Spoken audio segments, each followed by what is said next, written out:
They'll still hear me? The Zoom people won't. No. The Zoom, that's what I thought. They're picking up the Zoom. Yeah, they're picking it up from the mic that's in there. We'll do what we can. But they said it was 5 by 5. So. 5 by 5. All right. Thanks, everyone. There are some chairs. If anyone needs more chairs, there's some chairs over in the corner. So I just wanted to take a few minutes to say thank you to the folks who have showed up today. I have a couple of words. My name is Bill Story. I used to be the Core Technologies Director. I believe I was the last person that Jim, I wouldn't say worked for. I wouldn't go so far as to say Jim worked for anybody, but the last person who had supervisory responsibilities for Jim. So that was basically just stepping out of Jim's way most of the time. And it's tough work. So I did want to just say a few things about Jim. I have very fond memories. I've been in university for a little over 5 years, so I didn't quite make what Jim made in terms of the number of years on campus, nor will I, to be honest. But I did have the pleasure of going on a road trip with Jim. Not everyone gets to experience that. Actually, it was Jim and John Haskins. And we went down to UC Santa Barbara. And along the way, we were doing the beautiful drive down the coast, right? And most people would think, oh, the beautiful mountains and the ocean. Not Jim. Jim was constantly looking at the telephone poles, looking for fiber splices, and we actually stopped for lunch based on Jim's recommendation of where we should stop because it happened to be across the street from the level 3 pop box. And for the record, it's a refrigerator-sized box, green, in the middle of the field. That's where Jim wanted to stop. He could see, because this is when we were building the Soledad pad, and he wanted to check it out. We couldn't get it surrounded by barbed wire, but he felt comfortable that the pop was there. So it was very interesting. So I have that. But when on campus, Jim would also come to my office, and in the communications building, and because we're ITS, they always put us in the dungeon, right? The darkest and deepest place that you could put IT was in the communications building, so that's where they put us. But he would stop by my office, and he would just have a seat, and I'd be stressed. I'd be going through this, TIU. Those of you who know about TIU know what a pain TIU is. And we'd be going through these contracts, and there's thousands of line items, and I'm looking at the budget. Are we going to be over budget and over time and all this other stuff? And Jim would sit down and ask me, "Do you know what chip they're putting in those switches?" I'm like, I don't know, Jim. And he's like, "Are they the 1000s or the 1001s?" I'm like, Jim, I don't know. I'm just trying to figure out if it's on price and on budget. And he said, does the contract stipulate if they come out with the 1001 chip later on, can we get that in our new switches? And admittedly, all of that nuance sort of passed me by. But I'll tell you, more than once, Jim's attention to detail saved this university. Thousands, millions of dollars by him diving into that minutia that the rest of us just sort of forget. And the university is better off because of it. But I do remember one time, that Jim just thought more deeply than everybody else. Certainly than I did at the time, even now. And I remember we had just did this big wireless upgrade. We had gone through and spent thousands of hours, staff hours, and dollars, and all this other stuff. And we had improved the Wi-Fi in the rest halls. So now the students were slightly less angry about the Wi-Fi. They're never happy, but they were slightly less angry about the quality of the Wi-Fi. And he sits down in my office and he shows me this white paper about how they're moving from radio technology Wi-Fi to LED. And I got a little frustrated. I was like, Jim, we just got the new Wi-Fi's installed, and you want to rip them out and go with these, LEDs, and I don't know how they're going to go through walls and all this other cabling. My mind just started exploding. And so I thought he was stealing my joy, you know, at the thing we had just accomplished. And he said something to me that sticks with me. And I wrote it down. He said, he said, we need to be thinking about what to do next, or we won't be able to do it when we need to. And that's where he always was. He was always thinking about where we need to be, not where we are, but what's that next thing? What's the next best thing for the university?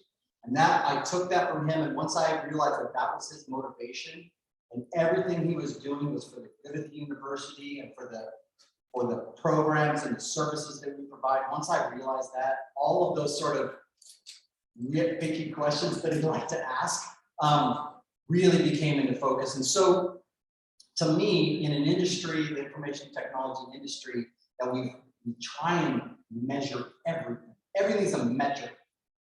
Baud rate, latency, bandwidth, storage capacity, everything that we can try and put a number on. That was the one thing you can't do with Jim. He was literally unquantifiable, and he is literally incomparable. And he is going to be missed so much by this university, and so much that he did won't be noticed, except for by those of us who got to work with him every day. And I just want to say thank you for letting him work for the university, and thank you for letting him, you know, work longer than he should have. But we are better off because of it. So thank you very much, and thank you, Jim. And we have a saying in the Navy: fair winds and following seas, and that's what I say to my friend Jim: fair winds and following seas.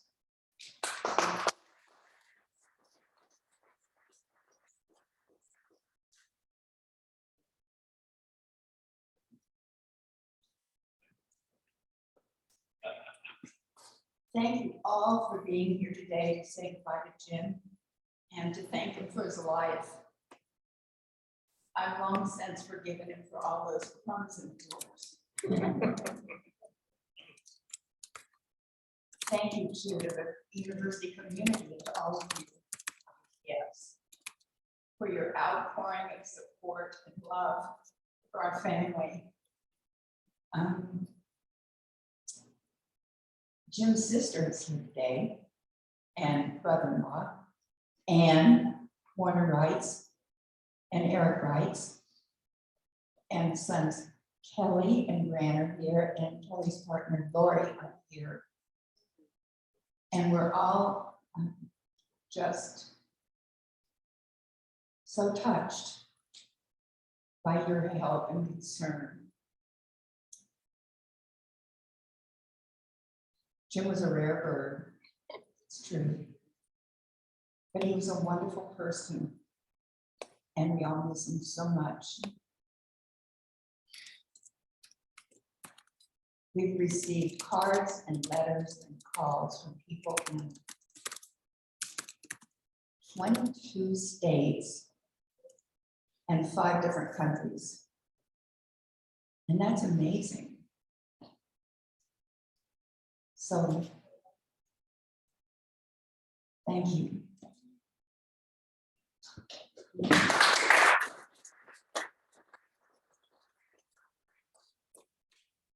So I'm going to open up the mic. We are recording this via Zoom, so there are some folks who are attending remotely. But I also wanted to let folks know that the families brought some of Jim's mementos that are available on the table. It's a wide variety and very eclectic collection, just like Jim's. So they've made the offer that if anyone wants to take some of those things, and for some reason that choo-choo train sloshes, which is an odd, although I think it's very similar to the sloshy choo-choo train in the data center. But anyway, but if anyone would like to come up and say a few words, you're welcome to do so. I'll leave the mic open for a little while.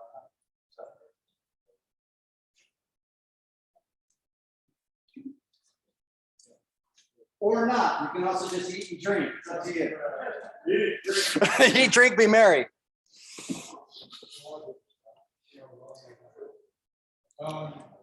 Up. You guys hear me now? So one memory that I don't think anybody here but Judy's gonna remember, she was involved in it, was in the mid '80s, Institute for Marine Sciences used to have Friday donuts and coffee. And one time right near Thanksgiving, I was headed down, that's at the east end of the E2 building, and I was at the west end of my office. I was headed down to get my coffee and donuts, and I saw Jim and I would often meet at that time. And I'm walking down and I go, oh my God, you know, does Jim have a brother? Because there was somebody next to him that was like almost in the 20s. And as I get close, I figure out it was Judy. That she actually had put on gym pants, gym suspenders, a little pillow, a beard, and oh, and then a couple of ours, 232 tables up. And she was kind of, you could have been like twins. So I've worked with Jim since I started at UCS as staff in '85, so almost 37 years. First 20 of those years, most of you sort of know the history of that, so I'm going to skip all that. Starting in about 2005 or 2006, Jim and I were made into like a little two-man wrecking crew where we were sort of special projects to go around and find interesting things to work on and try and help the university and sort of somewhat focus on research. And we, you know, many epic battles, and we won them all, related to like astrophysics and clusters and various things like that. My favorite part of those 10 years, though, was lunch, because after a while, Jim and I got in the habit whenever both of us were on the 5th floor in our offices or around the 5th floor of engineering too, Shaw remembers this because Shaw was part of it for a while.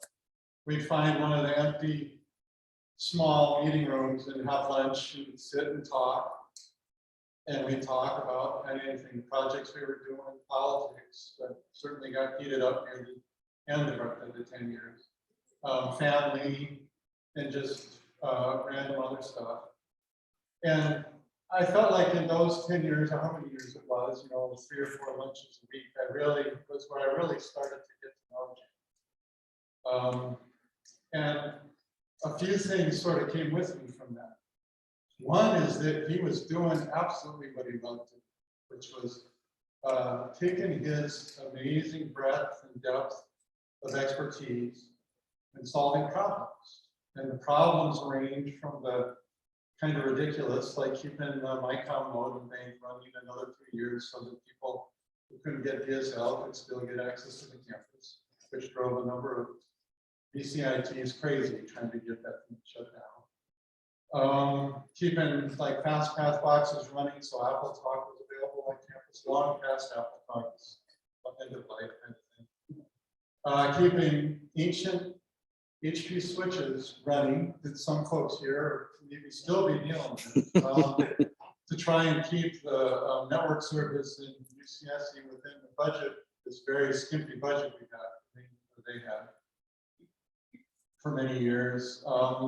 Amazing, you know, sort of strange stuff like that, all the way to near the end. One of the projects we had was getting a dark fiber to the campus and to the region, and one of his projects was designing a state-of-the-art dark fiber network, regional network that covered like from down the Salinas Valley up to San Jose. And that design was what we used to get $50 million from the state, from a company, to build dark fiber to the region. Santa Cruz was kind of a very boondocks kind of place as far as internet connectivity. So that was one part of his thing. The other is that he was working for an institution that he believed he was, the best example I have of this actually is as part of that dark fiber project. At one point we took to the campus leadership the question of, we have 2 ways of doing this. We can do it a fairly low risk way where we can get a solution, but it'll only really work for the campus. Or we can do the hard way, you know, sort of climb the mountain and come up with a solution that is fairly high risk, but if we succeed, it will actually provide service to the whole Monterey Bay, really, and certainly the northern Monterey Bay. And without, without even a pause, both the EDC and the chancellor said, go for the best solution, go for that maximize benefit to the community. And that was totally Jim. That was totally Jim. Working at an institution where everything he did was for the good of society. And, so there was that. And then the last one that I learned is we had long talks, both of us, about our respective families, is he really loved deeply his family. And this goes from Pip and Sweet Pea all the way on up. You probably heard about all of the conversations. And so then, with all that behind me, I look back and sort of say, I miss it. I miss him. I'm sure that I'll be thinking of another meeting or another project for the rest of my life. But then I realized that's kind of selfish, that really he had an awesome life. And that what we're doing here is exactly what we should be doing. We should celebrate the life very well lived. And for me, my own selfishness, I have to remember to think back on how long our paths sort of overlap. It sort of, there is no grief in that, but it's just sort of happens. And I think that's the message I take. Jim and those 10 years.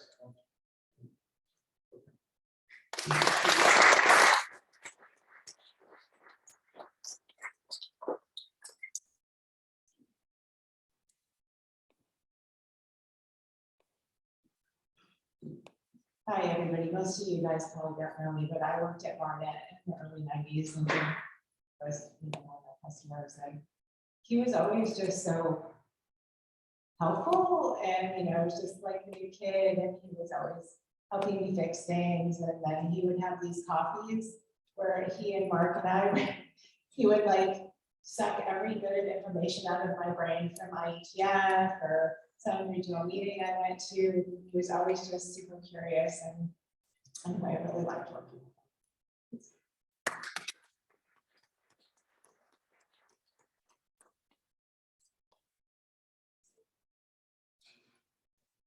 I'll be brief.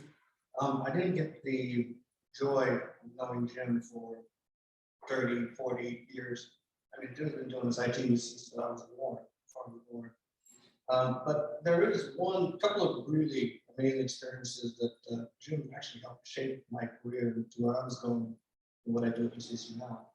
One of them was the TAC meetings, and also going with Jim, and it's like participating in a company of giants, company of people who are just extremely intelligent in what they do. And so it was a very humbling experience spending sometimes 6 hour drive with those folks. Not to mention that you couldn't get a word. Because they would tell you all about all kinds of stuff around you, especially Jim. Fireball on the way. So yeah, I had that experience too on the two. Also, random emails, Slacks, phone calls. No, not Slacks. Mostly phone calls and emails, which was then completely just down Squirrel. When I say Squirrel, I'm going to drink or something else. So he was responsible probably for a lot of time wasted moving something random, like some chipset that he got me pay attention to that I did not need to pay attention to. Then I find out the thing we bought is not the thing we should have bought. And then I sent an email to everybody saying we should buy something else, and I get yelled at because we voted and approvals. Yeah. So that was something. The thing is, if nobody here has experience of going with Jim to a junk show, I mean, that right there was some of the best time I've ever had. I took my wife there, and we looked at some whole stuff that I haven't seen since before I came to this country. And it's like, it was just really cool. Some of it's still in my house. In fact, I'd like to have a tour of Jim's garage. That can be arranged. Let's see. So then finally, there was something interesting that Jim said to me once. And I asked him, "Where did you get this?" And I think he told me that he managed to crawl on top of something to take a picture. I was looking for the photo, but basically it's a bunch of damaged fiber that was going from Kansas over to Sunnyvale. And he got so close to it that you can see the squirrel shoot on it. And so, yeah. So I really treasure that photo because it's a good one. We use it to be able to justify skill here. And that's it. Wow. So Jim was amazing man, and I'll definitely miss him. Thank you.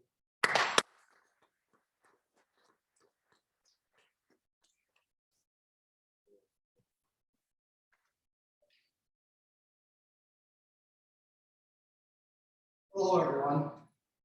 First of all, I'm glad I'm able to come today for this celebration. I'm sorry, however, that the real guest of honor is not with us today, but he certainly is in our hearts. I'd like to say a few words about Jim. And let me read this because otherwise I'll forget probably half of what I was going to say. And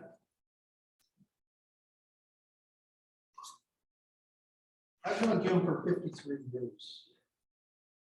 When he came to my office to tell me that he would like to join my research group. At the time, I had just arrived at Santa Cruz.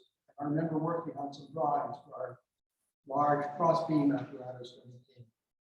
However, he was the first graduate student member of my group. And I think we were both a little apprehensive at the time. I could talk about many experiences with Jim, but I'll mostly limit my remarks to my recollection of his time as a graduate student, which is probably earlier than most of you have. Jim and I had a lot of adventures during the next years. He was an excellent graduate student who was fascinated by design, construction, data acquisition, and analysis. He made great contributions to both our experiments, which involved mixing, collision isolation, atoms, and cross-beam. Many of the people have commented on Jim's convenient personality and his dry humor. He's had these traits during all the time that I've known him. He also enjoyed helping others, and this was abundantly evident in his interaction with other students in the group. In short, he was a wonderful person, and I'll always remember and cherish the years that I have known him. During Jim's many years of employment at UCSC, he's always worked in electronics, both in the natural sciences electronic shop, and later on network design, installation, and operation. He was fascinated by electronics, computers, and their application in science. This was clear while he was a graduate student. Lower experiments relied on equipment that was designed and built by Bill Franco, who was the electronic shop manager at the time. We needed to transfer, store, and analyze the data from the experiments. At first, we simply printed out the data on strip chart. How many people remember strip chart forms? A few. And later, we could also store the data on magnetic tape. So we needed to enter the data into a computer for data analysis. This was cheating, but for some time, we ran a 50-wire flat cable down the hall of that side to fourth floor. Gene Twitke's computer. This was a effective or inelegant solution. However, about 1978, Jim suggested that we buy and interface a computer for experiments. I agreed somewhat reluctantly, as I had known a number of students in graduate school who had basically spent several years on very unproductive efforts to try to computerize experiments. Jim designed and assembled Igor computer. We bought an S100 computer with a motherboard, memory, 2 8-inch disk drives, and several expansion cards in the CPM operating system. The initial CPU was a Z80 and 4 megahertz. We had 8 kilobytes of memory, and 160 kilobytes of floppy disk space. We spent more than $3,000 on this computer at the time. It's a lot of money today. But today, one can buy a laptop with 4 more processors, each of which is 1,000 times faster than the one that we work with. Also, they have 1 million times the memory and maybe 60 million times the disk space per half the price. Come a long ways in these 50 years. The modern computers that bought have blazingly fast loading point capabilities and utilize Windows, high resolution display, and incredibly quick connection via S, USB, wireless, and wired internet. Obviously, the software available today is way beyond what we have. There were no laptops back then. But we could buy what was called a lookable computer. Probably weighed about 50 pounds. Jim and I also learned enough digital electronics to interface with experiments with expansion boards. These were wonderful times. They were terribly primitive because of those standards. But neither worked as we needed and expected. But now we needed some software. Initially, we only had access to compilers like Small C and Tiny Basic. Does anyone remember either of those? But these compilers or interpreters did not support floating point calculation. You could only store data on the disk in integer or ASCII format, but not binary. One workaround we used was to store data in base 83, where 83 is the longest string of consecutive printable ASCII characters. When we stored data in this format, we could easily convert it back to integers. It was quite efficient. That's 4 bytes of base 83, which store a number as large as 47 million. Later, we had 16 kilobytes of memory. It went up, and we could use C-base. Sim and Jim helped Dave Klieger and Jim Lewis build a similar computer. Jim was consultant other similar computers on campus. Later, we used more modern computers on MS-DOS computers. Also, we no longer needed to assemble our own interface boards, since we could buy the EDA timer and other boards as well. During the recent years, my interaction with Jim has been mostly social. Jim Lewis and I would occasionally have a beer together. The 3 couples would meet for dinner. Very saddened by his passing, but my memories remain of his kind and optimistic faith. His contributions to science and communication are fondly remembered by all of us. Judy was married to a wonderful man. Good memories will help her through these difficult times. Thank you.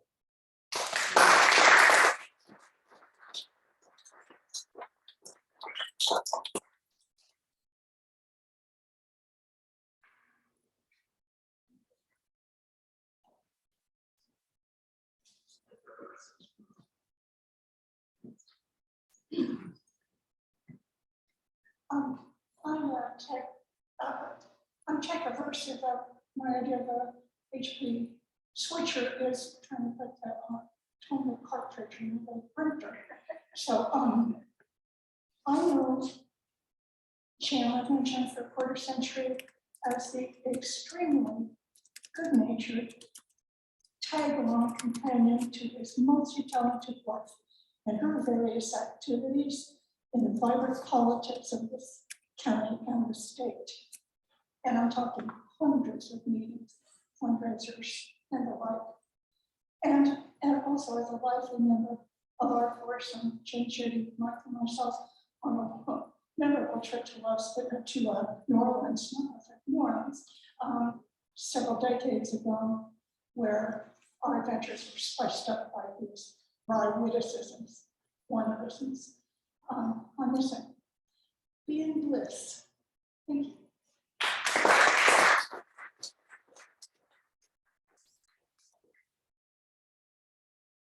We've had a request that people introduce their names or say their names. So, excuse me, what was? Madeline McCall. Thank you.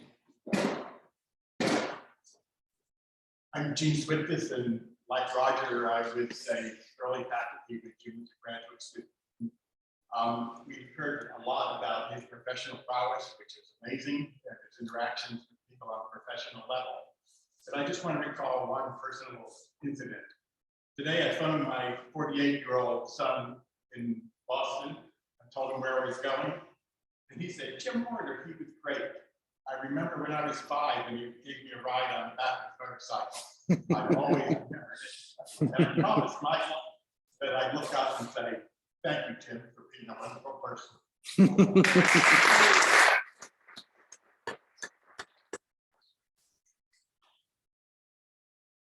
Hi, my name is Eric Goodman. I came to UCSC in 1990. I had a degree, but nothing in technology. I earned my degree in the School of Warner. Held monthly or so in the MDF in Cowell College, well, downstairs in Cowell College. This is the Jim Warner Day shirt that I won on International Jim Warner Day. Which I wear all the time. People have already talked about how great Jim was, how indispensable he was. There's one story, it might be in the Warner State Face, that always, it just quintessentially reminds me of how Jim is thought of.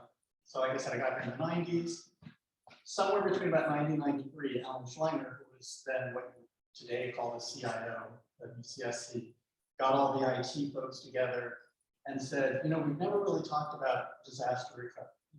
What would we do if there was some big event that caused some major problem that interrupted all of our services? Like say, communications 39 flood. And my boss at the time, Dan Wenger, his immediate response was, well, did Warner make it out? And that really does just typify, you know, Jim. It's like, if you have a problem, he's the one you want. And like I said, that story just I always think of that story. So, still thinking of him, of course.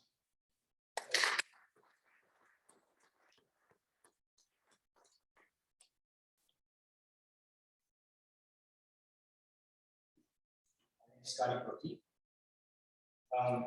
And Jim and Judy and my partner Andrew and I live about 2 blocks apart near the intersection of Bay and Cowell. And many years ago, there were Davenport cement plant still active. There were trains that would go up to Davenport empty and then return to town full of cement. And one day, I think it was a Sunday, I looked down California Street and there was a train in the middle of the street. Looked again half an hour later, it was still there. It was still there. I thought, that's weird. Honey, I could go see what's going on the train. So I got to the intersection and 3 of the cars had derailed. And so this is, I mean, what better way to spend Sunday afternoon? The train derailed. So I'm looking around and trying to see what's going on. Well, there, of course, is Jim, because this is a significant technical problem, right? There, no one was hurt, of course, but there were 3 cars, not full of feathers, but full of cement that have come off the tracks. And so we exchanged because we're technical people, we had vast amounts of knowledge about how to derail or derail cement trains. So we exchanged our vast amount of information about that and what they should do and how they should do it. And then some kind of crane arrived, and this is very interesting. A very large crane that I guess is designed to pick up train cars in the back of the train. It's down this channel as it's going towards the boardwalk. So it got even more interesting. And we were completely engrossed. And we were there for hours exchanging our vast knowledge about what to do about this situation. Because we were technical people, of course, he was odd to me, and I was so honored to just be there listening to his thoughts. And the day wore on, and at almost exactly the same time, Judy, I don't know if you remember, you came down the street and said, Jim, it's getting dark. Jim, it's time to go home. And like 5 minutes later, my partner Andrew said, hi, it's time for dinner. Come on, it's time for dinner. We had spent the whole afternoon, me and Jim, at the train derailment and watching it, and we had to leave before they undid the train. But I felt so honored to spend a train derailment. So, thank you.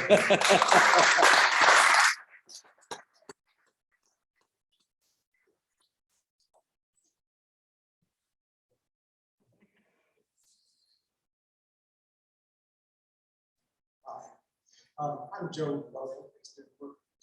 I came out here in the mid-80s as a student. And this is a somewhat darker path back in those times. Not quite a lot, but close. And around 85 or so, Chris Lee is kind of wandered along called back into one of the offices when I was in one of the labs, and there sitting there was Jim, and he's staring at me. Everyone talks about how nice he is, and he is. He was scary at times like that. And he looks at me and says, "You know, we're going to catch you someday." Jim, what could you possibly be talking about? I just repeated that. We're going to catch you someday. So stop before we do it.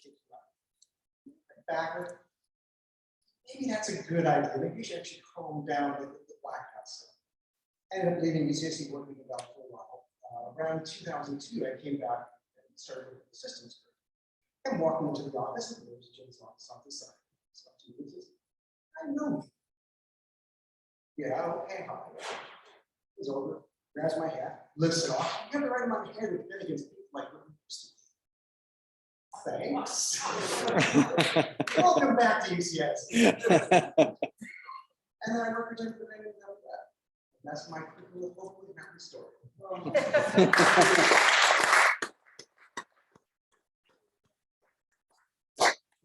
I take the fifth on that.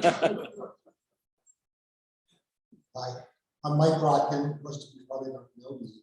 I've been mayor of Santa Cruz 5 times. And I don't know Jim much through technology, except to say, despite the fact that he knew everything about advanced technology, he was never about helping someone get his modem fixed. Back in the early 80s, I would be lost and not know what to do. He'd call it, and he would come all the way over to my house and help me fix my modem. But more importantly, from my experience with Jim, I've been involved with him politically. When I first ran for city council in 1979, Jim did the first fundraiser for me at his house, where Judy lived, and had a swimming pool, which is, wow, it was just too much for my little family. And but for me, Jim was really a model of how to be engaged in politics. His wife was the head of the Democratic Women's Club, and I watched Jim come to all the meetings, and he always handled a high-tech question of making the speaker, the microphone the speaker work. But he didn't join that group to sort of run it or to lead it or something. He was there to be supportive and make things happen. And he really created a model for me of how you can work with people and not decide that you're going to be at the top and make decisions for others, but allow other people to be more engaged.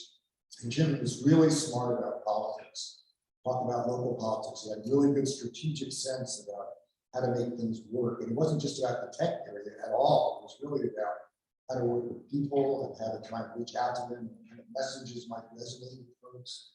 And so I just really saw Jim as a model of thinking about how to do political work in a way that's serving the community, but not aggrandizing yourself in the process. And for me, it was such a model, and for us to be connected with Jim and Judy was really a pleasure. I worked about it, spoke earlier. And so I just want to really remember Jim as someone who's a full human being, and not just a high-tech person, but someone who really contributed to this planet in a myriad of ways that are really important to all of us. Thank you.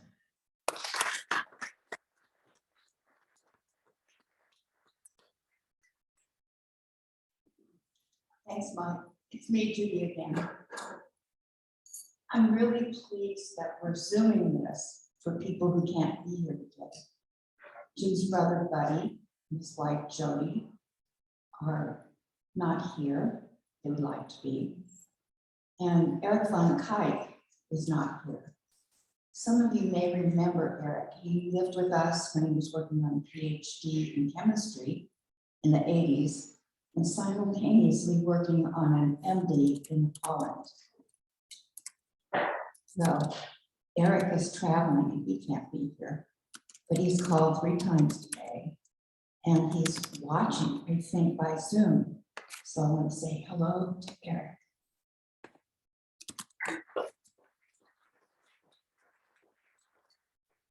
I also want to say thank you very much, Bill Story. And thank you, Mark Balukian, because you guys have been really great. Everybody here has been really great. Thank you.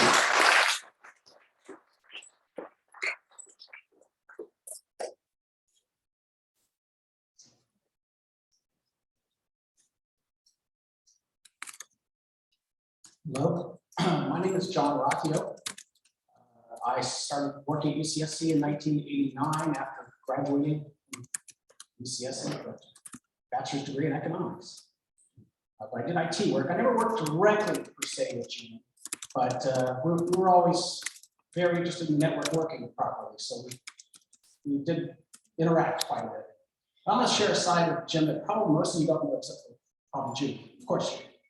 I would say in a moment. I'd like to take you back to 1996. I was walking home to my apartment near the corner of Washington and Lincoln from the Metro, downtown, Metro bus station.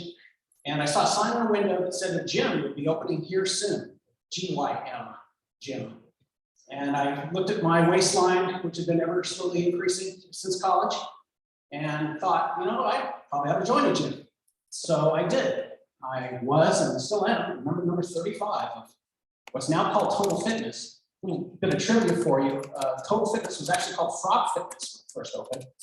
But there was an outfit in San Diego that had the name Frog Fitness, and they contacted folks in Santa Cruz and said, hey, we had that name first.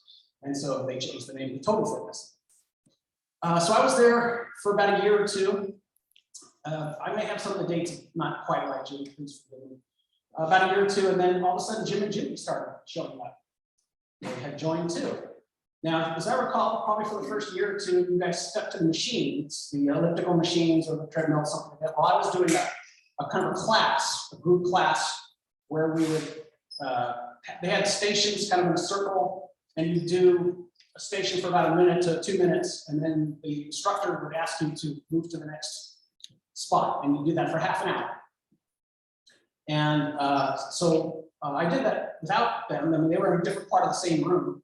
And then eventually, Jim decided to, well, I think Judy had decided to stop being a fitness fanatic and stay home in the mornings. And Jim joined the class, or I think probably you did some machines too for a while there afterwards. But and then they would often invite me to go to coffee with them afterwards to Pacific Coffee Roasting Company over there in Pacific.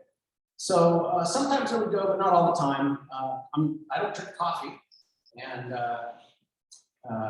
I didn't want to disrupt my schedule. So sometimes I think I would go, but not all the time. But eventually, Jim and I would head down there. So that class sort of thing kind of ended after about 5 or 6 years, and then Jim and I both did the elliptical machines together at 6 o'clock in the morning, Monday, Wednesday, Friday. And we would head off to coffee afterwards. I would get a cup of water, and he would get a coffee. And for a while, he would often bring a snack that he picked up at Emily's, or buy something there at the coffee place. And of course, he would share with me because he's a sharing kind of guy. But you know, he definitely, one thing we had in common was we definitely had a sweet tooth, which is probably why we needed to be at the gym. I'm sure he never met a donut he didn't like. That was my observation. But yeah, we continued to do that until probably 4 or 5 years ago, when he couldn't do it anymore. And then of course COVID started, and then all the gyms were closed for a while. And so now I'm over at the west side instead of downtown. Still going every Monday, Wednesday, Friday. Now it's about 6:30 instead of 6. But you know, close enough. So I'm sure a lot of you know that Jim actually did some exercise from time to time, even though it may not look like it. But thank you all for coming out today. I hope I'm not last tonight. Thanks again.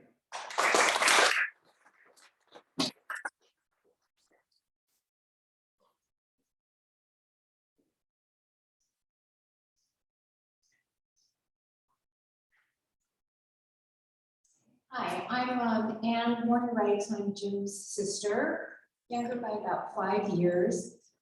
So I was hooked up to him. He gave me my first motorcycle ride, as much to my mother's dismay. He was such a family guy. He was always available to come to our family gatherings and bring his all sorts of fun things, especially for our children and my brother Buddy's children. There's some pretty good memories about that. Some of the presents that he brought.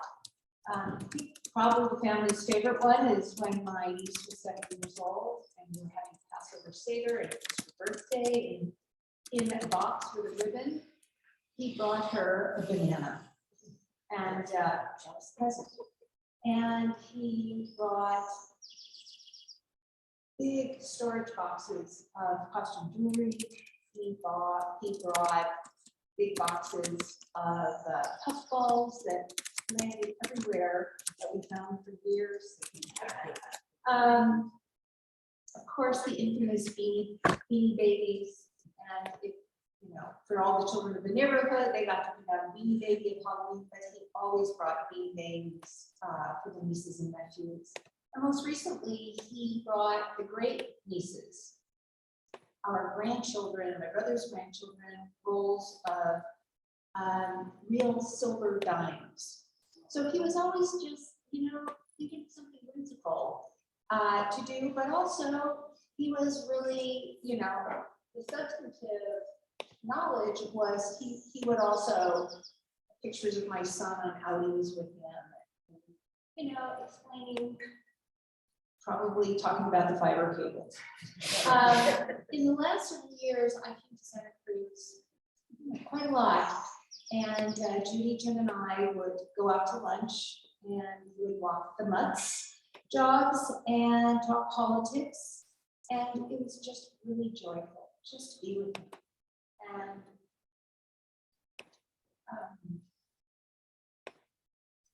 I would always ask him about his work. Everybody in the family asked him about his work. You know, I read the title of his chemistry thesis and gave up after the first sentence. But you know, when he got into the networking, we would ask him, and I would try very valiantly to understand what he was talking about. I got some kind of sense, but really, being a person in that way, I really didn't. And so it is so valuable and comforting to me to hear your stories and to hear your experiences with him. It really fills out in a different way who he was, since his work was so important to him, so committed. So I really appreciate those stories. And the other thing was, when he died, and I don't know who was responsible for writing that in memory of June that came out fairly soon. And at that point, it was a hard time. I was really, really sad. And it just gave me so much comfort to know that not only was he appreciated for all that he did and all his brilliance, and but also for who he was and accepted just for the individual that he was. And so you have given me something to remember, and thank you for that.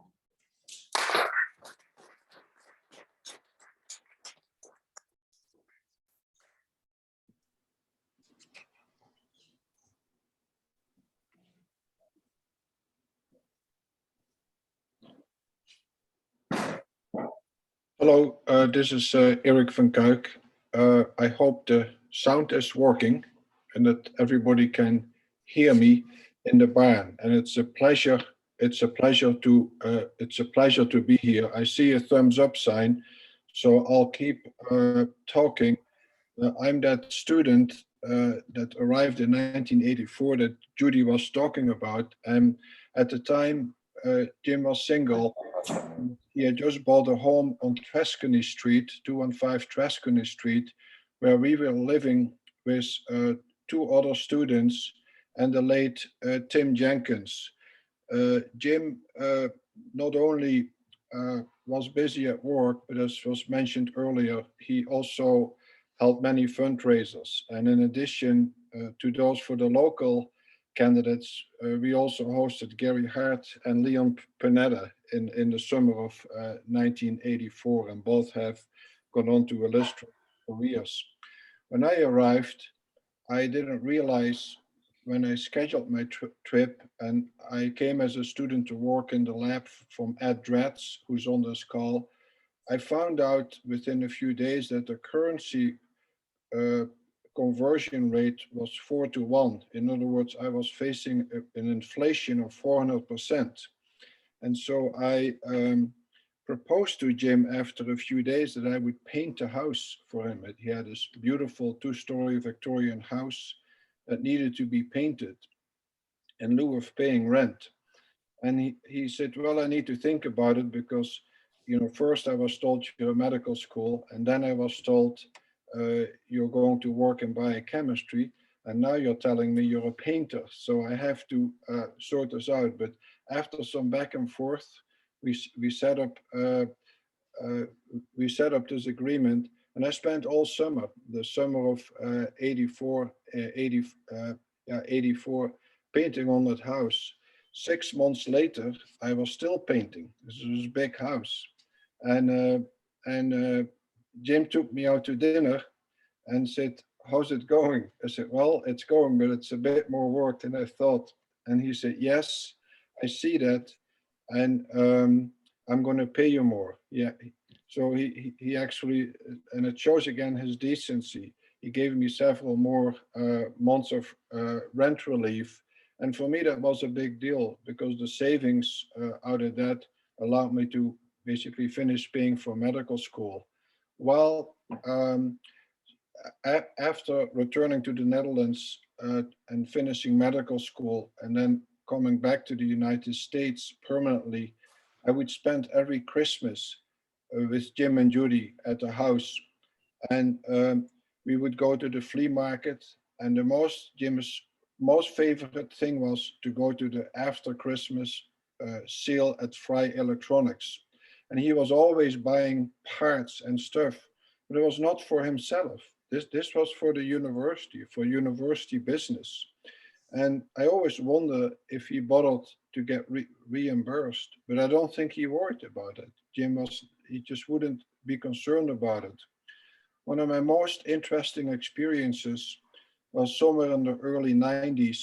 At his home office, Jim had a most interesting collection of computers that he was doing his work with. But one of those was one of those very old green liquid display monitors, one of those initial computer monitors from back in the late 70s. And it showed a meshwork of green dots traveling around. And he explained to me that it was displaying the internet traffic at UC Santa Cruz. And one night that monitor started to flash, and enough so it would get Jim's attention. And I asked him what's going on.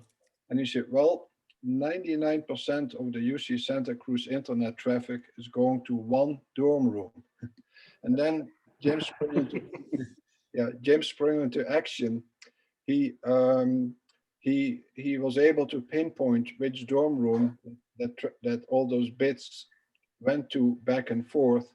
And I won't go into detail, but that student was later expelled from campus. So for those who were wondering what would have happened if something happened to the network building at UC Santa Cruz, I think Jim had already a plan B located. It was already in place on 215 Trascony Street in Santa Cruz. I have many memories to share, but I'll leave it at this. I appreciate being able to speak, and I see the back of Kelly, and it is, and I hope to come to Santa Cruz sometime this summer when we will gather again to distribute Jim's ashes in his final resting place. Thank you, Judy, and it's good to see you. Love you, Eric.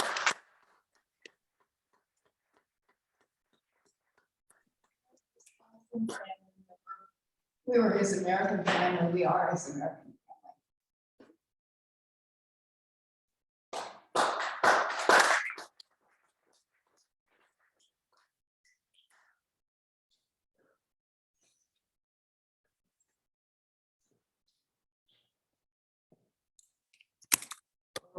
I'm Leah Roberts, and I'm actually from Stanford University, where I worked for many years. And before the California network today, there was Barnet, and Barnet was a kind of home-built network by the people here in Northern California. And Jim put a lot of effort in making that work. And I remember the various times we were trying to do kind of conferences for the NSF and so forth. We have to build up networks at a moment's notice with all sorts of primitive network tools. We could always rely on Jim to come and help. He was incredibly dedicated, incredibly skillful, and just a real pleasure to work with. He was an incredible person, and I certainly did miss him as well as all of you.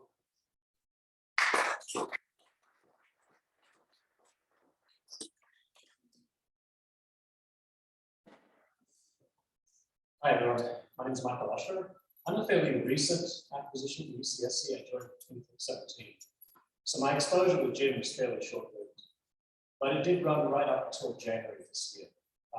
One of the things people mentioned earlier was Jim's dedication to the campus. And I joined the network team in 2018. I encountered the same questioning really from Jim at the very beginning. And I know it's a little rough in those first couple of meetings with him, but once he decides that you're okay, everything goes smooth after that. I cannot remember a time when I didn't look forward to an opportunity to see Jim.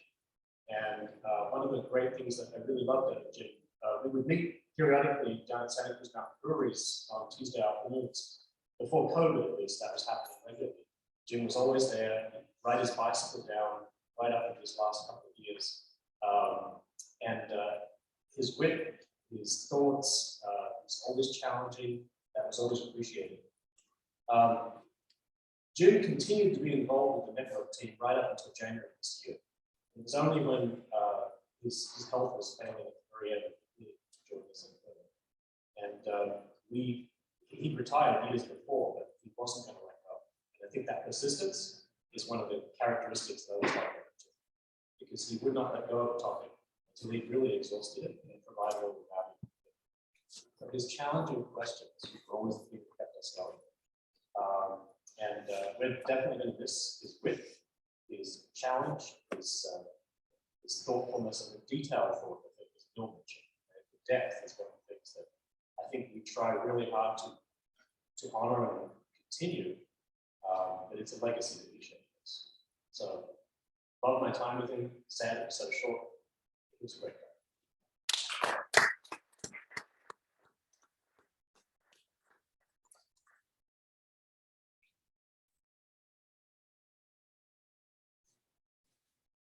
Hi there, my name is Cowell. I met Jim Warner first in person when I was going to several scenic meetings.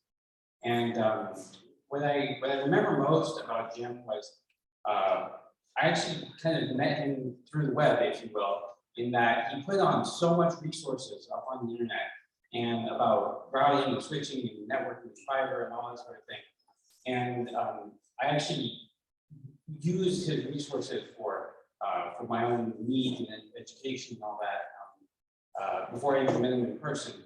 And then I had the opportunity to meet him in person and listen to his Warnerisms that we're able to see here up on the screen today, and other sorts of the history in person that you get when people are just chit-chatting after meetings and stuff like that.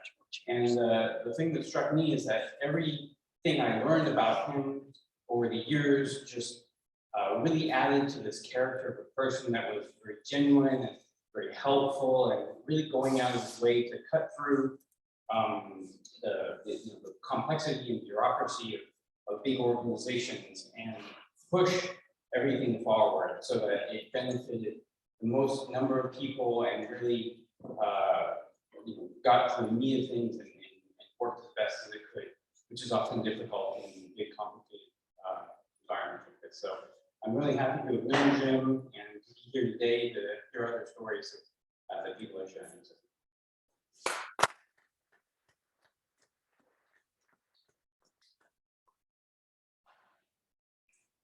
Hi, I'm David Barnett, and I worked with Jim from '89 to '98.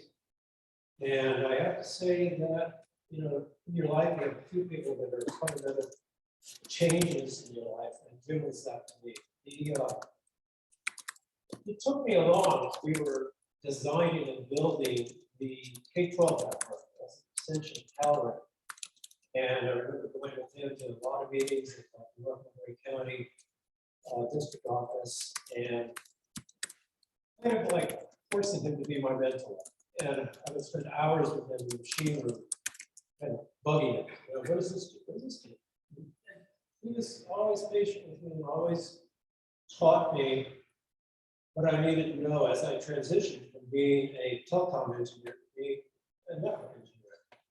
And I owe a great debt of gratitude for that, because he changed my life. He allowed me to actually leave UC and become a network person for the city schools, for county schools. And my life would be very different if I had not known Jim. I had a great debt, and he was a great friend. Thank you.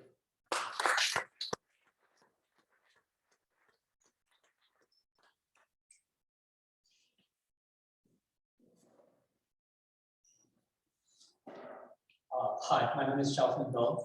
As Brad mentioned earlier, I have the privilege of having lunch with Jim on a daily basis for almost 2 years.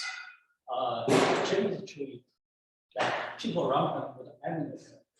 He profoundly influenced my eating habit and the dietary choice.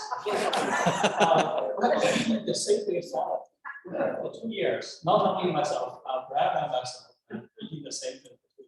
And I went on to work for Stanford. I eat the same Safeway salad for 2 years. If I had not been for the COVID and working for one situation, I would be eating the same lunch ever since. And also, after 2 years of eating the very healthy Safeway salad, I actually gained a little bit weight. Turned out Jim was smarter because he didn't eat the cheese. They would save the cheese for slow heat. Sounds like right, I think I've observed. And another thing I would say, I was educated at UCSC. I always think that UCSC is a fun party school type school. But then I went on to Stanford, Berkeley, but that I realized actually UCSC had the best network. It's among the most well-connected campus in the whole country, compared to Stanford or Berkeley, right? Which have 10 times more resources. We are way, way better connected. And this is all thanks to the vision and the dedicated work of Jim and the wonderful networking team. So this is why we're Stanford.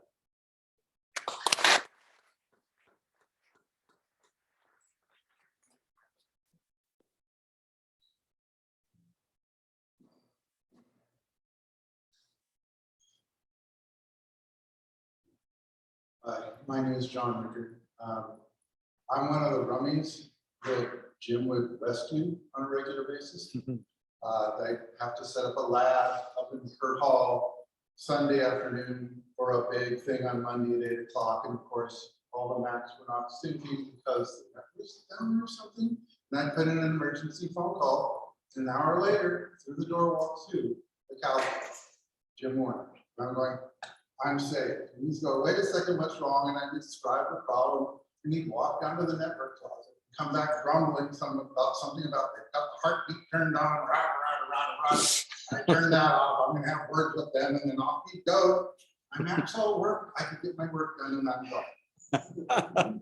Same thing. I ended up working for UCL Lick Observatory. Terrible, years and years of terrible network connectivity to the campus. Jim Warner gets involved. Next thing you know, they're doing infrared. They're doing, I mean, the guy was amazing. He was one of my heroes. He was one of the people that you kind of want to emulate because he seems to just naturally know how to do it right. And it just was part of his being. And I wanted to, I had my one Jim Warner moment was I, like Jim, had a really messy office. I don't know how many people had really messy offices, but I tried to emulate him that without any effort at all. My office was fixed up. But it not so much food. I was not a food guy, but my boss would come in and regularly tell me my office was a fire trap and I needed to clean it up. And one day while he was in there telling me it was a fire trap, some guys from the labs, the UCL labs, walked in and said, hey, you know, we've got a real problem with our network and we're working on this very sensitive astronomical equipment for UCL. But I know about the link. And we really don't know what to do. This thing is broken. And I went, oh, well, I've been reaching, oh, I don't know. I reached back into, without even looking, a huge pile of junk, rummaged down into a box where I know this thing would be, and I yank up this 20-year-old obsolete, hasn't been made in 15 years, piece of coaxial connection equipment. And said, one of these? And the guy goes, you saved the project, and grabs it and runs out the door. And I look at my boss and go, huh? Fire trap? No, I don't think so. You want to tell their boss my fire trap is going to die. And at that moment, after he left, and I was relaxing in my, I don't have to clean my office. It was on resignation again. I was feeling so good. I thought, I just did a Warner. I just did a Warner. I'm a little bit too Warner. I felt so good. He was amazing. And I know we go to, remember the old coordinators meetings?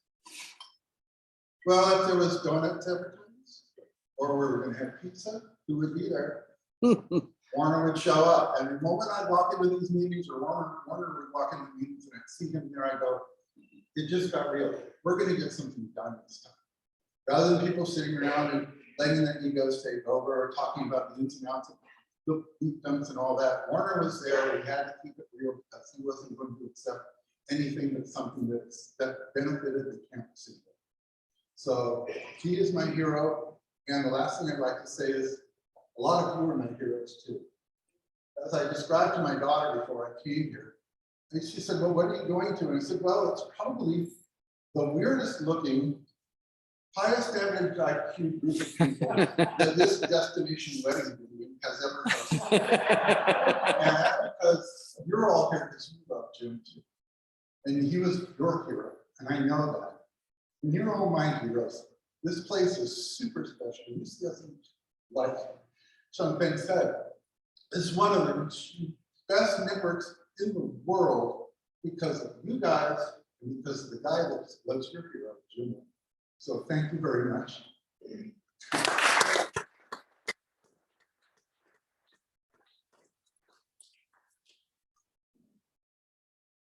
Hello, my name is Lionel Troxel, and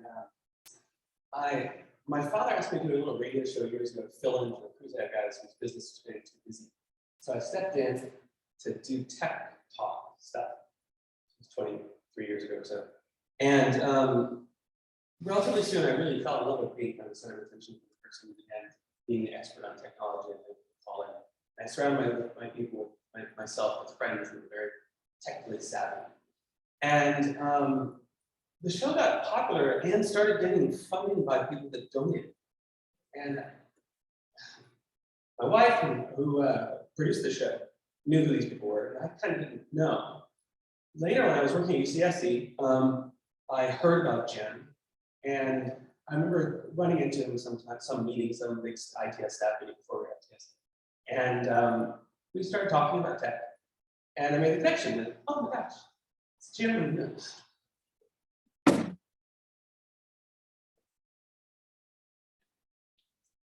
Jim and Judy have been fundraising and supporting the show for years, matching flight jobs.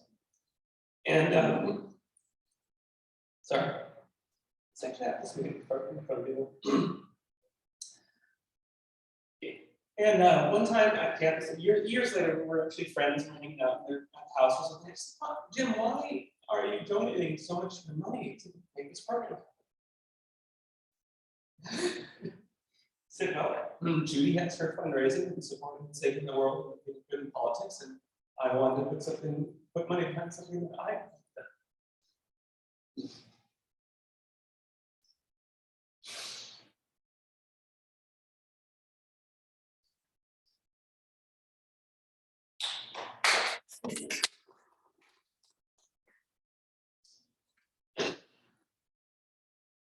is, as everyone, all the technology people, we're looked upon as people that have the answers.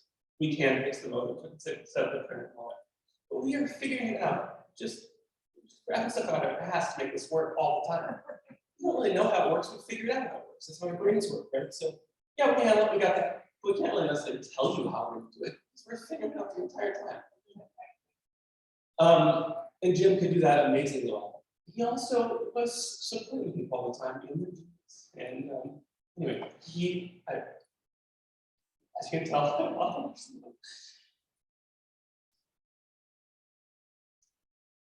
thanks, Jim.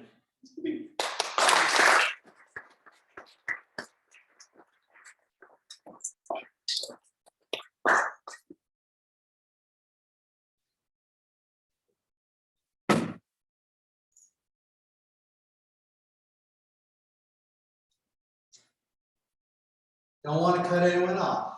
So I'll go back and check the Zoom. We had a couple of folks just say some nice things. We are recording this Zoom session. So I'll make this available to RSVP. But no one wants to say any one more thing, because I know that otherwise we'll end it here and we'll just go on. But again, remember, folks, that there's some giveaways, some gym memorabilia, very eclectic stuff back there. I will think about how to categorize it. But again, I just wanted to say thank you to everyone who's shown up today. Thank you for those who are on the Zoom.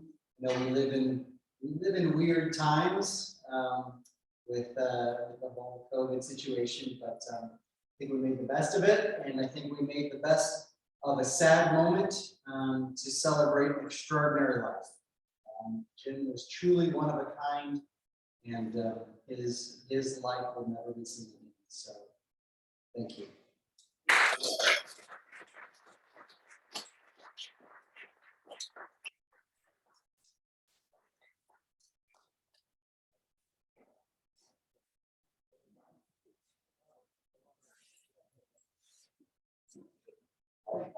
Oh, let me grab my glass.